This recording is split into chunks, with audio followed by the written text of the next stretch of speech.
देख रहे हैं अवाम के उठाए गए सवालात, हालत हाजरा पर तबसरों, तज्जियों, खबरों पर मुहित प्रोग्राम न्यूज लाइन रिदा सैफी के साथ।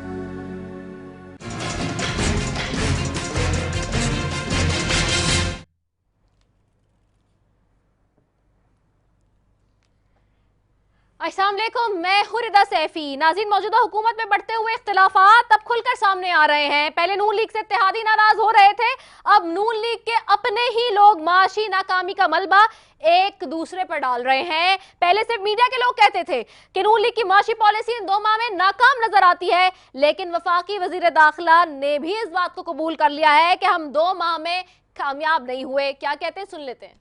कोई शक नहीं है कि कारकर्दगी जो 3.5 पौने 4 साल से ख़राब चली आ रही थी, उसको हमने दुरुस्त करने की कोशिश की है। हम दुरुस्त करने की कोशिश कर रहे हैं, लेकिन हम 2 माह में कामयाब नहीं हुए। हमें ये उम्मीद है, हमें ये यकीन है कि हम आने वाले 2, 3, 4 माह में जो है वो इस काबिल हो जाएंगे कि हम इवन पे ले आएँ और उसके बाद कारकर्दगी को जो है वो बेहतर कर लेंगे। अब सवाल ये है कि इन 2 माह में माशी पॉलिसियों की नाकामी का जिम्मेदार फिर कौन है?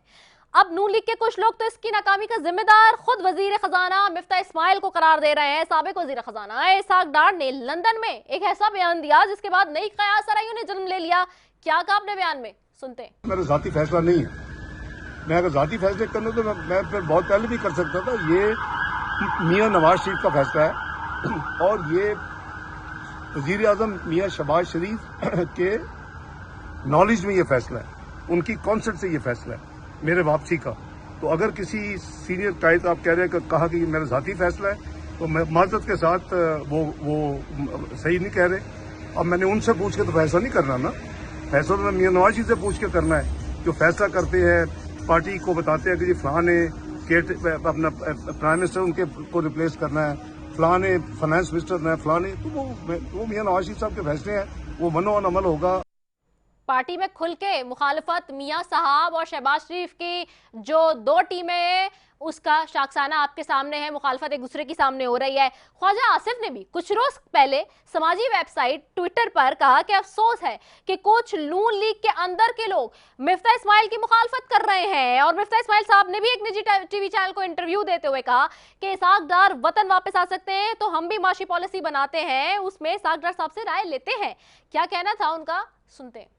सर, अब थोड़ा एक ज़रा सियासी सा सवाल। इसाक डार साहब वापस आ रहे हैं, ऑब्वियसली रोज़ टेलीविज़न पे इस हवाले से खबरें भी आती हैं और जिक्र भी होता है, कयासराई भी हो रही है, साथ में मतलब कि सोर्सेज से ये खबर भी चलती है कि वो आपको रिप्लेस कर रहे हैं।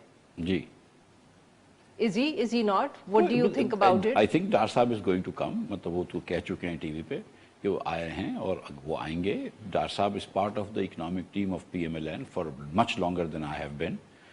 और ये जो हम फैसले करते हैं, मतलब जो बजट बने मिसाल के तौर पे, या जो पहले पेट्रोल बढ़ाना था, या जो हम स्टेट बैंक के इंटरव्यू कर रहे थे, उसमें भी डार साहब की राय शामिल होती है।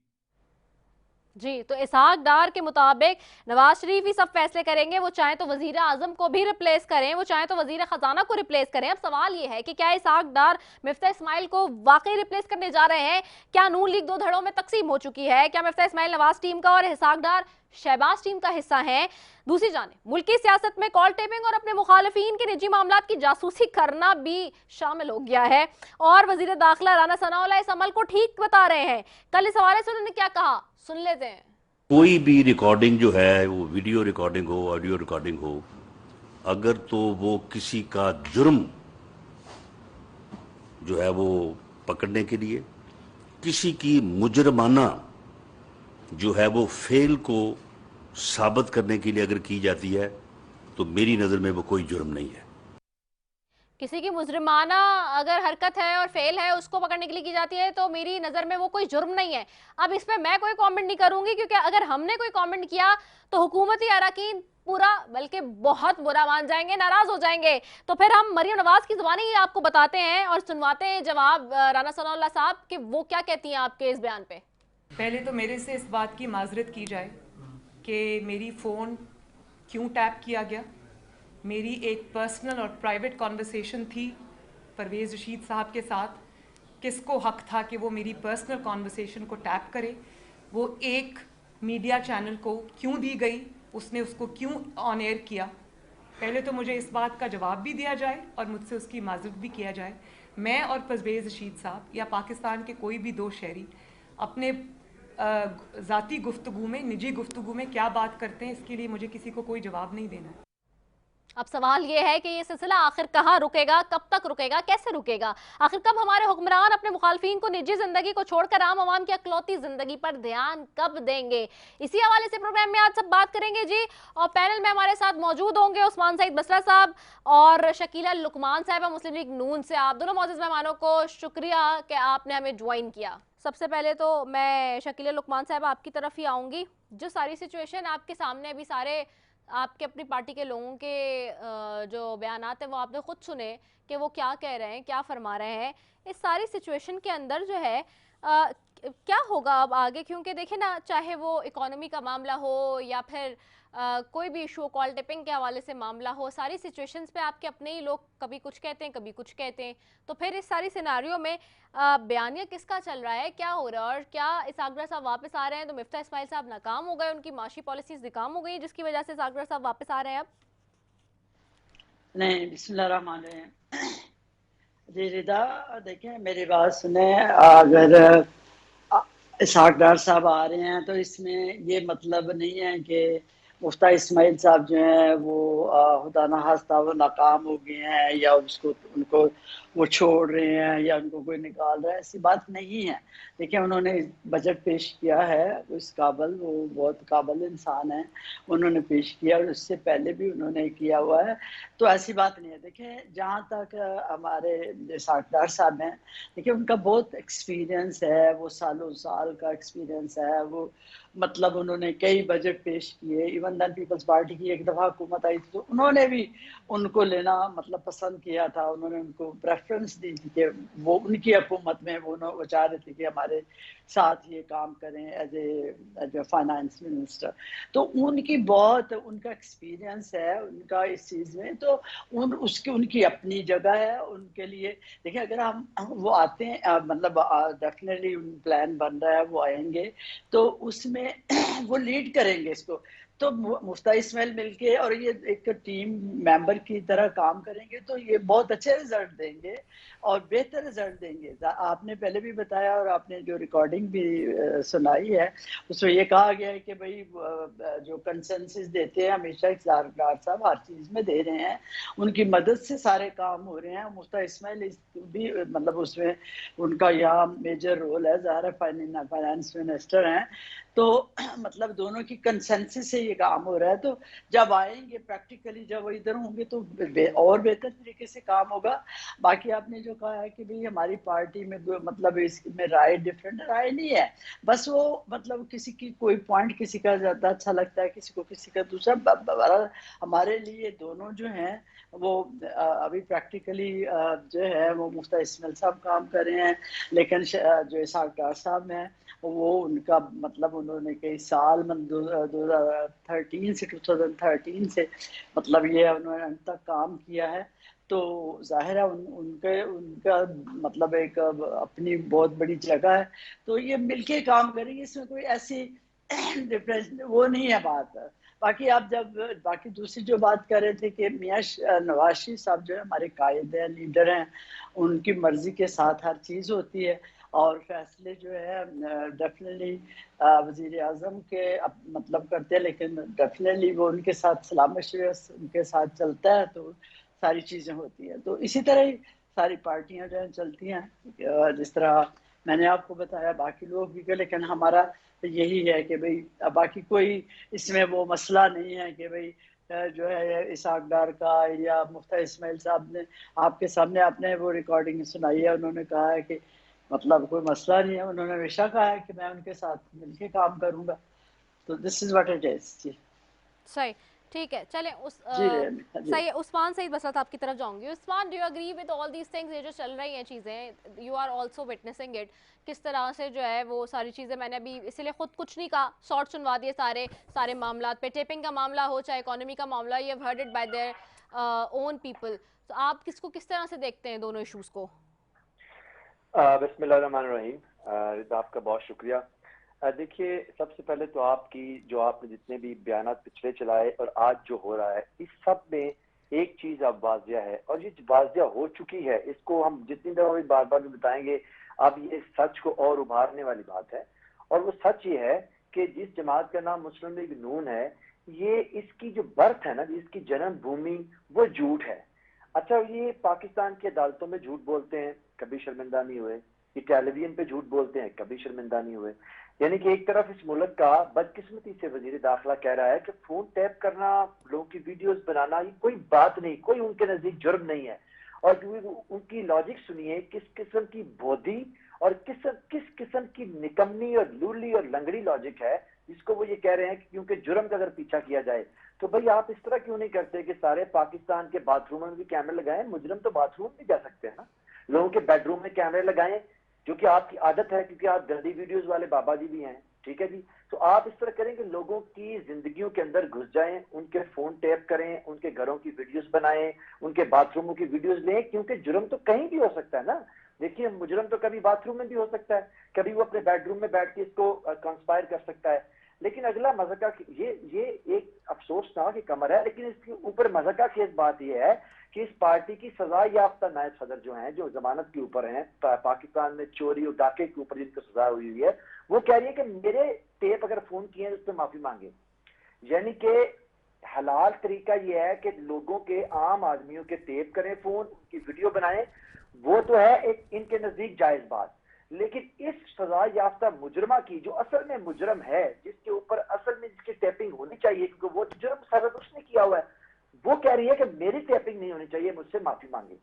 तो ये आप देखिए कि ये इस वक्त पाकिस्तान में जोकरों का, पाकिस्तान में मस्खरों का, अमरीकी बगल बच्चों की जो सर्कस के नाम पे एक हुकूमत कायम है, जरा इनके तजादात तो देखिए।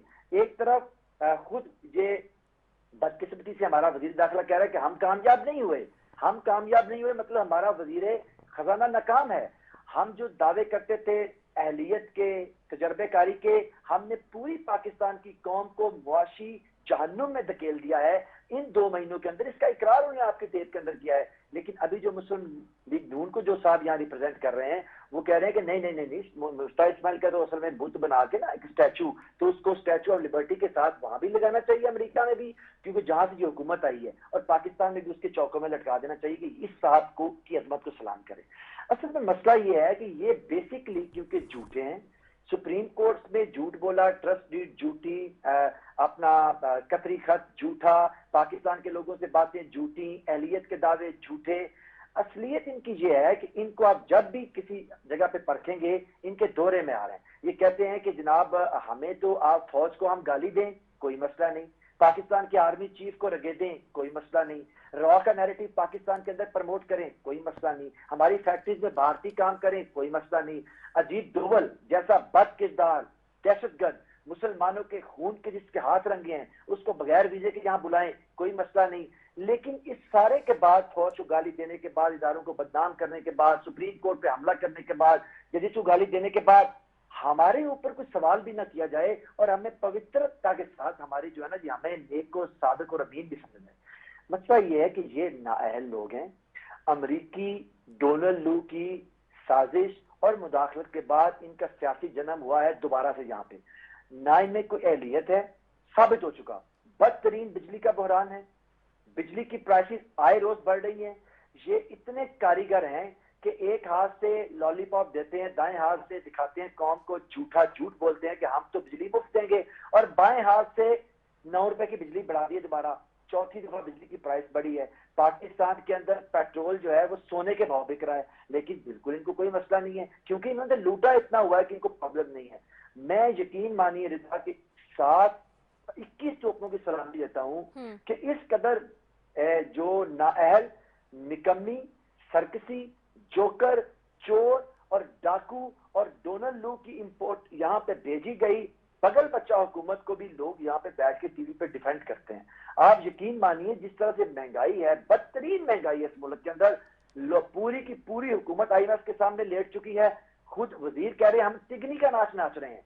ये सारे तिगनी का नाच नाचने वाले जो कौम को असल में तिगनी का नाच नचा रहे हैं IMF के सामने, पाकिस्तान की गैरत और हुमैयत का मुकदमा, जो इज्जत बेच के सारे की सारी, कोई कह रहा है हमने तो IMF उंगलियों पे नचा रहा है, तो ये सारे नाचने वाले मस्खरे जो हैं, ये पाकिस्तान की बदकिस्मती ये है कि इनको यहाँ पे ला के बिठाया गया है। लेकिन आप यकीन में मानिए कि ये अभी जो इंतखाबात हो रहे हैं इसके अंदर भी आपको चीजें समझ आ जाएंगी, और पाकिस्तान की कौम वोट की ताकत से इन मीर जाफरों और मीर साथियों को, जिन्होंने गद्दारी करके पाकिस्तान की मुंतखब हुकूमत को अमरीकी डॉलरों की बस गिराया है, इनको इंशाअल्लाह ताला मंतकी इंजाम तक लोग पहुंचाएंगे। और इनकी कोई ऐसी बात नहीं जिस पे आप एतबार कर सकें। एक खातून है सजा याफ्ता, वो कुछ और कह रही है।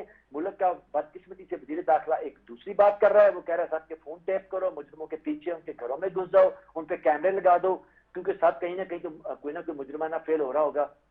लेकिन मैं दोबारा आपसे ये कहूंगा कि इनकी किसी बात पे तबसरा करने से बेहतर है कि आप ये देखें कि आज कराची में जो बारिश हुई है, सारा कराची डूब गया है। सारी पाकिस्तान की वहां पे कराची के हमारे लोग और सिंध के लोग बदहाल हैं, लेकिन भुट्टो वहां पे जिंदा है। राइट जी, तो ये है पाकिस्तान का एक जो पॉलिटिकल मंजरनामा है और आज के पाकिस्तान के हालात हैं, जिनके ऊपर हमें समझ नहीं आती कि रोऊं मैं दिल को कि पीटूं जिगर को।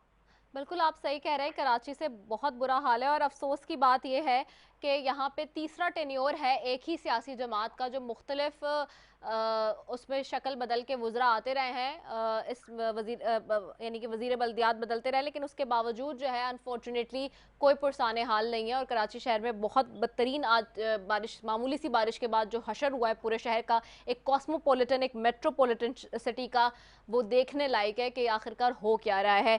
मैं आपकी तरफ वापस आती हूँ शकीला साहिबा। शकीला साहिबा, ये उस्मान सईद मिश्रा साहब जो बात कर रहे हैं वो ठीक भी कह रहे हैं। आप लोग, एक बात है ना, अब लोगों की भी बस हो गई है। आज आपने बिजली के फी यूनिट में फिर 7 रुपए और 45 पैसे बढ़ा दिए। वो तो किए ही कि कराची वालों के लिए फिर आपने जो है वो बिजली के 9 रुपए और 50 पैसे फी यूनिट फिर महंगी करती है नेपरा ने। आखिरकार क्या कह रहे हैं आप लोग? एक ही दफा बता देना कि इंसान क्या करे। इसी तरह जिस तेजी के साथ आप पेट्रोल की, बिजली की कीमतें बढ़ा रहे हैं, घी तेल की कीमतें बढ़ा रहे हैं, उसी तरह लोगों की तनख्वाहें भी तो बढ़वाएं। फिर प्राइवेट सेक्टर को बोलें कि तनख्वाहें बढ़ा दें, पब्लिक सेक्टर को बोलें कि तनख्वाहें बढ़ा दें। कम से कम इस जिस तेजी के साथ आप लोगों ने बर्बादी की है, माजरत के साथ मुझे कहना पड़ रहा है, उस तेजी के साथ आप लोग की भलाई का भी काम कर दें। क्योंकि अब मेरा नहीं ख्याल कि 50,000 या लाख से कम तनख्वाहदार तबका जो है वो किसी भी तरह से अपनी जिंदगी गुजर बसर कर सकता है उन पैसों में। 50,000 और लाख रुपए भी मेरे ख्याल से अब इस वक्त सबसे कम मिनिमम स्केल होगा अब सैलरी का पाकिस्तान के अंदर। रिदा, पहले मैं जो इन्होंने बातें की है ना, मैं उनका जवाब दे लूं, क्योंकि पहले वो मैंने नहीं दिया। पिंकी पीरनी जो है, जो साबिक वजीर आजम की बेगम थी, जो पूरा मुल्क चला रही थी, और पूरे मुल्क में जो उसकी सहेलियां जो लगी हुई थी जगह जगह, जो फराह गोगी और फलाना और डमकाना, लेकिन वो ऑफिस बेरर नहीं है ना, वो सियासत में हिस्सा नहीं लेती ना। ऑफिस बेरर नहीं है, मरियम नवाज साहिबा ऑफिस बेरर है ना, पार्टी की उनके पास क़यादत है, पार्टी की एक पोजीशन है उनके पास। किसके पास? मरियम साहिबा के पास ओहदा है ना पार्टी का। मरियम साहिबा के पास ओहदा है पार्टी का, बुशरा बीबी के पास ओहदा नहीं है कोई पार्टी का। सियासत में उनका डायरेक्टली इनडायरेक्टली है नहीं मामला। नहीं, लेकिन जो उनकी वीडियो जब सामने आई है, मैं उसकी बात कौन सी वीडियो? वो ऑडियो क्या बात करें, but audio it's not been confined yet. अभी तक उसको हम ये नहीं कह सकते कि जी वो असली है या जाली है। It's not been forensic yet. नहीं नहीं नहीं नहीं, वो साबित हो जाएगा, फिक्र क्यों तो करती जब हैं? होगा तो मेरे ख्याल से we should have to discuss her at that time. Rida give me मतलब 2 मिनट दें प्लीज, बात कर लेने दें। आप जरा हौसला रखें। पिंकी पीरनी साहिबा जो हैं, जो अपने सोशल मीडिया को चला रही हैं, जो अपने मुल्क सारे को उन्होंने अपनी फराह गोगी और सारे रखे हुए थे, जो पंजाब में जो वजीर आला थे वो बैठे हुए थे बेचारे चुप करके, तो फराह गोगी जी तो हायरिंग फायरिंग और सारा पैसा और करप्शन और पैसा लूट के, अरबों रुपए लूट के दुबई में भगा दी, वहां बैठ गई है जाके। फिर आप देखें कि तोशा खाना के जो सारे मामला थे, किस तरह पहले उससे पूछा जाता था तो वो कहते थे इमरान खान की क्यों उसकी बात करते हैं, वो क्यों मैं उसका जवाब दूं, कोई जरूरत नहीं है।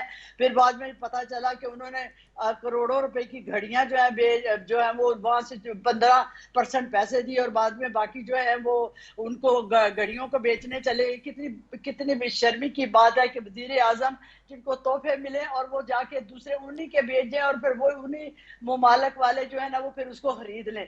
फिर जो इन्होंने कितने डायमंड जो है, हीरे इन्होंने जो है वो लोगों से लेती रही है, किस तरह फराग होगी जो है इन्होंने लगाया हुआ था पैसा लूटने पे, किस तरह पीरनी का बेटा जो था वो इब्राहिम जो है वो अरबों का मानी का जो है वो बन गया, मालिक बन गया। ये सारे काम जो है ये करते हुए इनको कोई शर्म नहीं आई, इनको कोई हया नहीं आई कि हम एक मुल्क को करप्शन की बातें, करप्शन के नाम पे ये मुल्क वजीर आजम बना था, तो वही करप्शन कर करके मुल्क को लूट के खा के और फिर उसका दिवालिये के करीब ला के और छोड़ के भागे। जब पता चल गया कि कह रहे हैं ना कि अब हमारे साथ लोग हैं, इसके सारे इनके साथी इसको छोड़ गए, जो इनका घर चलाते थे, जो है वो इसका सारा उन्होंने पैसे भर भर के बैग लोगों को दे के तो खरीद के और फिर इनको जो है वजीर आजम बनाया था। सारी पार्टी इसको छोड़ गई। जब इसके साथ जब इसका वोट ऑफ नो कॉन्फिडेंस पहले बांटता था कि भाई मैं तो बड़ा खुश हूं, तो मैं अल्लाह का शुक्र है, खुदा का शुक्र है कि ये करने लगे हैं मेरे खिलाफ वोट ऑफ नो कॉन्फिडेंस। जब पास आए तो जब पता चला कि अकेला रह गया, कोई बंदा खड़ा ही नहीं था, वजीरे इसके जो काबीना के लोग भी इसको छोड़ गए थे। अच्छा शकीला बाजी, एक मिनट शकीला बाजी, सॉरी टू इंटरप्ट यू, सुन ले शकीला बाजी, सही है सही, अच्छा एक minute, sorry to interrupt you, Rana Sanaullah सुने शकीला बाजी, एक मिनट मुझे तवक्कुफ करें, एक सेकंड सिर्फ मुझे दीजिए, मैं आपके ऊपर वापस आऊंगी यहीं से, लेकिन आई हैव टू गो, अभी मुझे ज्वाइन करें जी। सीनियर सहाफ़ी हैं, सीनियर तज्ज़ियाकार हैं, सीनियर कॉलमिस्ट हैं, जर्नलिस्ट हैं जी, अपना एक निजी टीवी चैनल पे प्रोग्राम करते हैं जी, मेरे उस्तादों में से हैं, मैं खुद हमेशा उनकी बड़ी इज्जत करती हूँ। मुजाहिद बरेलवी साहब ने मैं ज्वाइन किया, उनको खुशामदीद कहती हूँ। मुजाहिद साहब बहुत शुक्रिया कि आपने ज्वाइन किया। मुजाहिद साहब आपको आवाज आ रही है? जी फरमाइए फरमाइए। बहुत शुक्रिया मुजाहिद साहब कि आपने हमें ज्वाइन किया। मुजाहिद साहब, मौजूदा सूरत हाल में आप कैसे देखते हैं जो कि इस वक्त हुकूमत है माशी एतबार से और जो सारे गवर्नेंस के मामलात हैं उस सारे सूरत हाल में जो इस वक्त मुल्क की डायरेक्शन है वो सारी कैसे जा रही है, आप इसको कैसे देखते हैं? आपको पता है मैं उस तरह पार्टी नहीं हूँ, मेरी जो भी बहुत ही अजीजम फरमा रही थी उनका मौक़िफ़ दुरुस्त होगा, नींदी गाएंगे उनका पॉइंट ऑफ व्यू होगा, लेकिन हमारा जो एक पस मंजर है और ये मुझे कोई बताने की जरूरत नहीं है कि किसी हुकूमत को आंखें बंद करके न सपोर्ट न किसी चीजें गए। लेकिन जो सबसे बड़ा बयानिया जो था वो नून लीग का था, महंगाई और सिर्फ महंगाई, और वो वाकई इतना बड़ा बना कि वो उसके बहुत बड़े मोहरिक बनाई। ठीक है लोग मुनरिफ हो गए, पार्टी की क़यादत से नाराज थे, लेकिन उसका मसला बड़ा था महंगाई। अब ये हुआ कि अगर अलामती तौर पर ही कम से कम वही कीमतें जो 90 दिन पहले थी वही रहती, या अगर आप ये कहते हैं कि जनाब हमने अमीरों पे सुपर टैक्स लगाया है, तो सुपर टैक्स का नतीजा ये हुआ कि उन लोगों ने टेक्सटाइल मिलें ही बंद कर दी, और पहले ही हमारी जो अशराफिया है वो 8,500 अरब रुपया जो है वो ले जाती है, गालिबन $450 मिलियन हमारे फ्यूडल ले जाते हैं, 2 अरब टैक्स देते हैं, तो वो मुंतकिल नहीं हुआ। मुंतकिल किसको हुआ? वो जो मोटरसाइकिल वाले या हमारे जैसे आप लोग जो छोटी बड़ी गाड़ियां चलाते थे। अब हम तो ये देखते हैं ना कि हम जो 160 रुपए का पेट्रोल देते थे अब हम 240 रुपए पे जाते हैं। और कल मैं आपसे कहता था अगर मुझे वहां ड्रॉप कर देना तो आप शायद मुझे प्रेस क्लब ड्रॉप भी ना करें, लेकिन भाई मेरे तो अपने सीधे रास्ते में जाना है। तो जब एक पेट्रोल से आपको इल्म है कि फिर उससे तो सब्जी मंडियां मुतासर होती हैं, उस पर जो लोग बसों में सफर करते हैं, जो रिक्शा टैक्सी में होते हैं, जो हर एक मुतासर होता है। तो कम से कम इस हुकूमत को, और उनको ये नहीं कि इन्हें पता था कि इमरान खान साहब की ये गवर्नमेंट जाने वाली है, जिस तरह इमरान खान साहब ने कोई तैयारी नहीं की थी जो हमें बाद में पता चला कि उनके मीडिया मैनेजर्स ने, इसी तरह इन्होंने भी तैयारी नहीं की थी कि इनको हिस्सा मिल जाएगा। कम अज कम अब आज ही आया ना कि पेट्रोल की कीमत जो है गैर मुल्की मंडी में कम हो रही है, तो मैं किसी चीज का जिक्र करूं, या डॉलर जो है इंडिया में तो इस वक्त 80 रुपए का डॉलर है, हमारे यहाँ 208 रुपए का हो गया है। तो जब तक ये इमरान खान के निकालने को जस्टिफाई उसी वक्त कर सकते हैं जब ये महंगाई को कम से कम 90 दिन के पहले की सतह पे ले आए, अगर आगे तो ना बढ़ने देना कम से कम। जी very well put in analysis Mujahid Sahab. अच्छा मुजाहिद साहब, एक तो ये मामला थोड़ा मैं शॉर्टली आपसे ये भी चाहूंगी कि इस पे भी कमेंट कर दें। आज कराची में जो बारिश हुई है, तीसरा टेन्योर है पीपल्स पार्टी का, हम और आप पहले भी इस पे बहुत बात करते रहे, बहुत प्रोग्राम्स किए, अब बारिश के बाद फिर वही का वही हाल है। आप कैसे देखते हैं बारिश की तबाहकारियां कराची के अंदर? अब वो देखेंगे, हम लोग इस शहर के लोग हैं और अब मुझे नहीं पता कि पंजाब में क्या सूरत हाल है, बलूचिस्तान का इससे सुना ज्यादा बदतर हाल है, जो बारिशों के सबब तबाही बर्बादी हुई वैसे ही बनी हुई है। और आप दुरुस्त कह रही हैं, अभी जो मुझे दफ्तर से आने में और शायद बीच में आपके जो वो भी आ रहे थे, मैं कॉल नहीं अटेंड कर सका, एक मामूली सी बारिश जो है, पहले बारिशें होती थी हम लोग बाहर निकलते थे, सी पे व्यू जाते थे, आम खरीदते थे। अब जो है अपने को बचाना, घर जाना मुश्किल है। हजारों लोग इस वक्त बस स्टॉपों पे खड़े हुए हैं, बसें बंद हो चुकी हैं, लोग जो ट्रेनों पे जा रहे थे ट्रेनें बंद हैं। कोई एक पहलू तो बताएं, ये तो बड़ी बड़ी लंबी लंबी पजेरें जिनके नीचे जो है नद्दे नालियां भी नहीं गुजरते। तो अब आप ये देखिए, उसमें भी ये कह रहे थे कि हमें लोकल बॉडीज की जरूरत नहीं है, और अगर लोकल बॉडीज भी आएंगी तो फर्क नहीं पड़ेगा।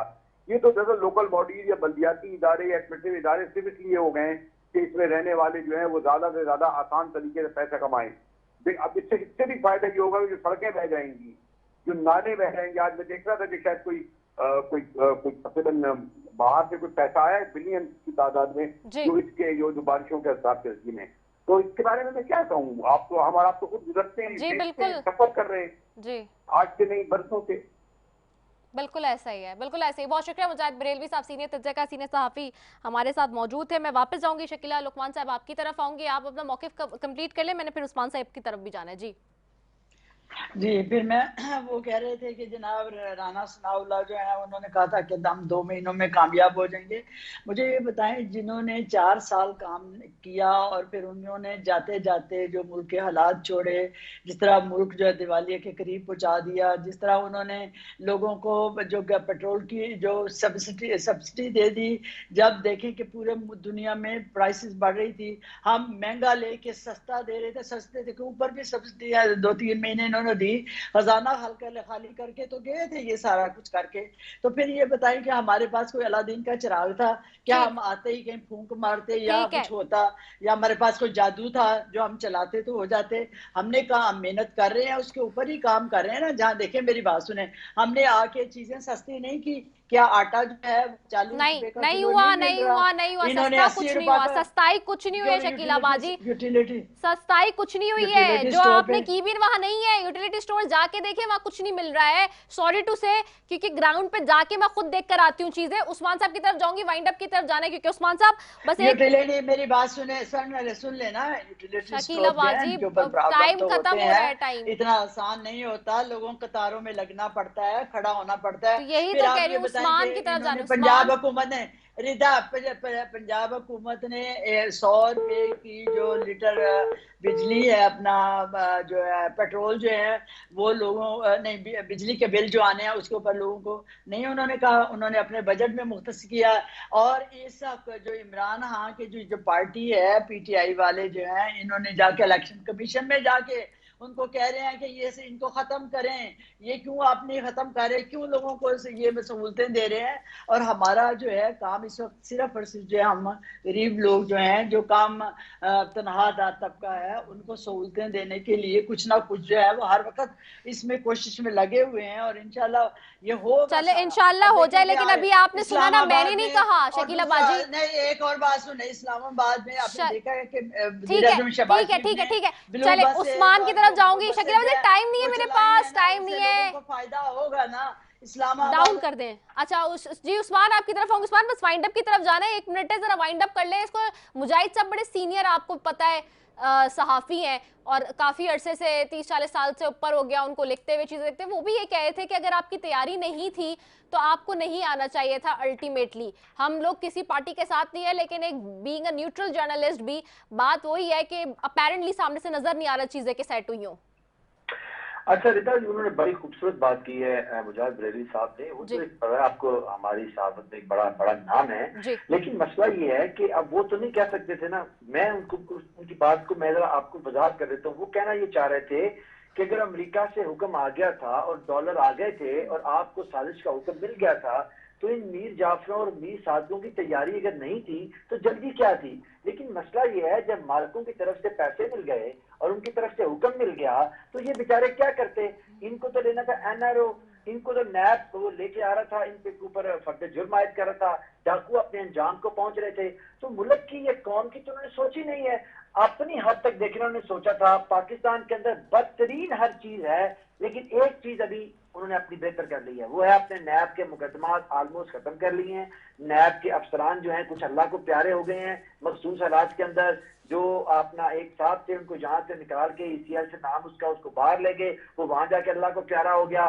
जो फाइलें बंद हो गई, नैब को टूथलेस कर दिया। तो तो ये जो उनका अपना एक तनम करें क्यों आ रहे थे, उनकी अपनी तैयारी मुकम्मल थी गुलामी की हद तक, गुलामी बेहतरीन वो कर रहे हैं, पूरी कौम को IMF के सामने लिटा दिया है, मुआशी जो है जनाजा निकाल दिया है।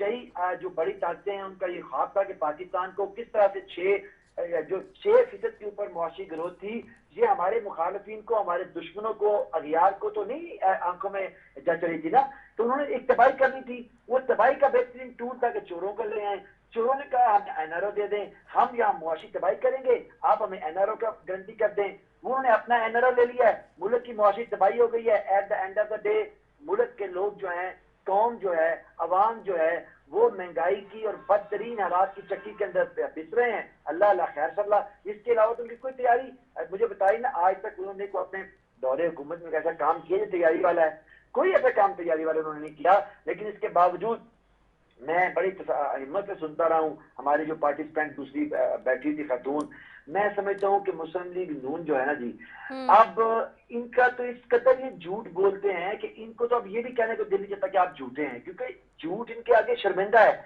आप देखिए कि खातून जिसके ऊपर साबित कुछ नहीं कर सके अभी तक, और प्रेस कॉन्फ्रेंस दागी जा रहे हैं, और एक जो मुजरमा जिस साबितशुदा मुजरमा है उसको अपना लीडर बनाया हुआ है।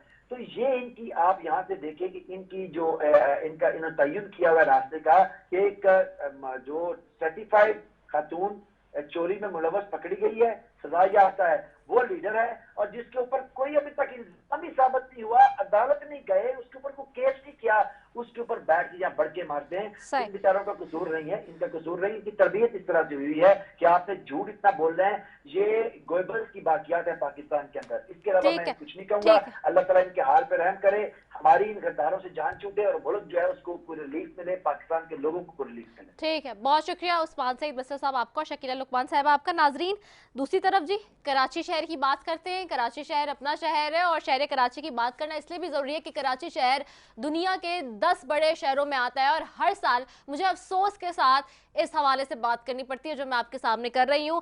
वैसे तो कहते हैं कि जी बारिश खुदा की रहमत होती है, लेकिन कराची जैसे बड़े कॉस्मोपॉलिटन मेट्रोपॉलिटन शहर में बारिश किसी जहमत से कम नहीं होती है लोगों के लिए, आवाम के लिए। और बड़े दुखी दिल के साथ हमेशा मुझे ये सेगमेंट और प्रोग्राम करना पड़ता है, क्योंकि पिछले एक हफ्ते से जो बारिश हो रही है उससे कराची की इंफ्रास्ट्रक्चर, और बहुत हल्की फुल्की बारिश है, बहुत तेज बारिश नहीं हुई है अभी, दुनिया के सामने तहस नहस करके रख दिया है कराची का वो इंफ्रास्ट्रक्चर जिसके ऊपर हम हर साल बात करते हैं। हर साल वजीर बल्दियात और एडमिनिस्ट्रेटर कराची यहाँ आते, हर साल अपनी जो है वो सिफारिशात और हम उनके सामने उनकी जो कारकर्दगी है वो पेश करते हैं। और जी ये फुटेजेस है अभी आपके सामने, ये फुटेजेस वो फुटेजेस जब मैं खुद आ रही थी प्रोग्राम करने के लिए ये रास्ते में, तो ये वो हालत है जिसमें आधी से ज्यादा गाड़ी मेरी अपनी भी डूबी हुई थी। बहरहाल सड़कों पर आज सफर करके देखे तो पानी ही पानी नजर आता है, ऐसा लगता है जैसे सड़कें सफा हस्ती से मिट गई हों कराची, क्योंकि सड़कें बनाई नहीं है ना एक्चुअली, और नाले उबल रहे हैं, लोग शाहराहों पर धक्के खा रहे हैं। ये देखें आप फुटेज में देख सकते हैं कि जी बाइक बंद है, गाड़ियां बंद हैं, लोग रोड साइड पे खड़े हुए हैं और पैदल चल रहे हैं, और इस पर कोई पुरसाने हाल नहीं है। सिंध हुकूमत सिर्फ बयानबाजी तक ही महदूद है। कराची के एडमिनिस्ट्रेटर मुर्तजा वहाब साहब खड़े होकर घंटों कराची पर तकरीर करते हैं, लंबी लंबी तकरीर उनसे करा लो, हर जगह खड़े होकर उनकी फुटेजेस बन रही होंगी, प्रॉपर फोटो सेशन हो रहा होगा, लेकिन काम जीरो है। साथ ही 1 घंटे की बारिश ने सिंध हुकूमत की कारकर्दगी का पोल खोल कर रख दिया है। मुर्तजा वहाब साहब कुछ दिन पहले एक ट्वीट किया था उन्होंने, और आपने लोगों को दिखाया था कि कैसे सिंध हुकूमत की बेहतरीन कारकर्दगी की वजह से नायाब जो है वो पंछी साहिल समंदर पर आना शुरू हो गए हैं। लेकिन मैं आपसे ये सवाल करती हूँ, और सवाल क्या अपनी पूरी आवाम की तरफ से तर्जुमानी करती हूँ और इल्तिजा करती हूँ कि आज की इस बारिश में बगैर गाड़ी के कराची की बाकी आवाम की तरह इसी तरह साहिल समंदर पर तक चले जाएं। अगर आप जा सकते हैं शहर में से होकर, और फिर नया पंछी आए नहीं आए ये भी दिखा दें लोगों को। और खासतौर पर एडमिनिस्ट्रेटर साहब जो 20 जून को आपने कराची मेट्रोपॉलिटन कॉरपोरेशन KMC के अफसरान को हिदायत की कि कराची के तमाम अंडरपासेस के साथ बारिश के पानी की बर्फ निकासी है आपको यकीनी बनाया जाए, लेकिन आज वो कहां है?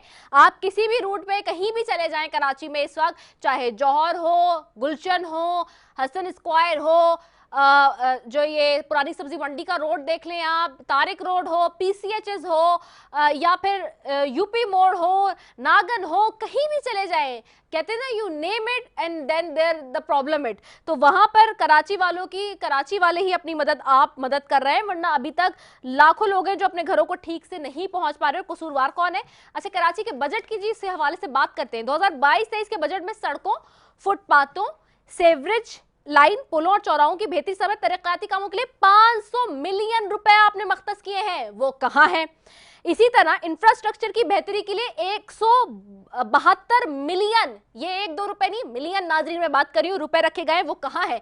कराची मेट्रोपॉलिटन कॉर्पोरेशन का माली साल 2022-23 के लिए 32.21 अरब रुपए का बजट पेश किया गया है, जिसमें 16.12 मिलियन रुपए इजाफी हैं, वो कहां है? सवाल यह है और कराची के आवाम पूछ रहे हैं और पूछेंगे जरूर कि वो सारे पैसे कहां हैं। 16 मिलियन के इजाफे का बजट आखिरकार कहां है, कहां खर्च किया? क्या कराची के साथ हमेशा सौतेली मां वाला सलूक होगा? क्या कराची आपके लिए कोई वैल्यू नहीं रखता? सबसे बड़ा शहर, सबसे ज्यादा टैक्स जनरेट करके देने वाला, फेडरल को, सिंध को, हर एक को खिलाने वाला, मईशत की रीढ़ की हड्डी कहलाने वाला कराची शहर इसी तरह से बेहाल है और अफसोस के साथ फिर कहना पड़ रहा है कि कोई पुरसाने हाल नहीं है। इसी के साथ जी अपनी मेजबान रिदा सैफी को दीजिए इजाजत। पाकिस्तान जिंदाबाद।